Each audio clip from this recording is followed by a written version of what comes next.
สำหรับเรื่องเล่าในคลิปนี้ไล่เป็นเรื่องเล่าของฮีปอบเขาคนมาเล่าให้คนได้ฟังเนาะซึ่งเป็นเรื่องเล่าที่เกิดขึ้นสดๆหอนๆบาง15 ค่ำ 2-3 มื้อหลังนี่เป็นที่ปอบเขาผู้หญิงอายุก็ประมาณ40 ปลาย 50นี่แหละมีป่าคนหนึ่งมีผู้หญิงคนหนึ่งมีป่าคนหนึ่งเราก็อาศัยอยู่น้ำลูกน้ำหัวมาดูกินกันมากก็มาได้ไล่ฝาลาปี้จนมาส่วงหนึ่งว่าเราจากป้าจากห่างกับเราทางครูเมียนบอยากป้าจากห่างอย่างว่าเขาแก่เราแต่ไฟว่านี่จากป้าจากห่างก็นี่ไปหลังจากนี่ไปคือนั้นลูกล้านก็ลูกล้านแล้วก็ญาติพี่น้องก็เอิ้นมา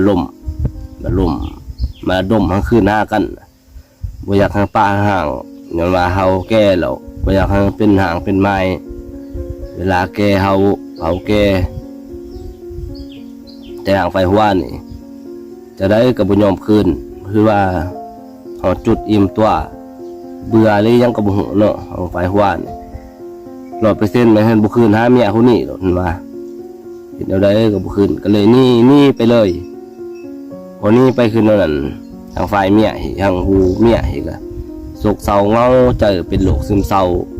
เป็นซึมเศร้าเงาจนเวลาห่านไปอดมื้อ15 ค่ำเมื่อกี้แหละผู้เป็นเมียนี่ล้มป่วยลงอยู่ๆก็ล้มป่วยลง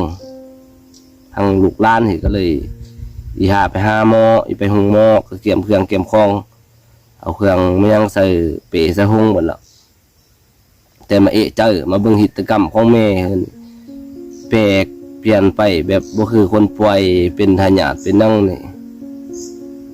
ก็เลยไปหาเขาแก่ขวางเฮือนเข็มเฮือนกับเฮือนนั้นมาเบิ่งให้ว่าแม่ตัวเองเป็นยังมีพฤติกรรมแบบนี้ทางเขาแก่มาเบิ่งก็เขาหูได้เลยว่าอาการแบบนี้มันที่ปอบเขา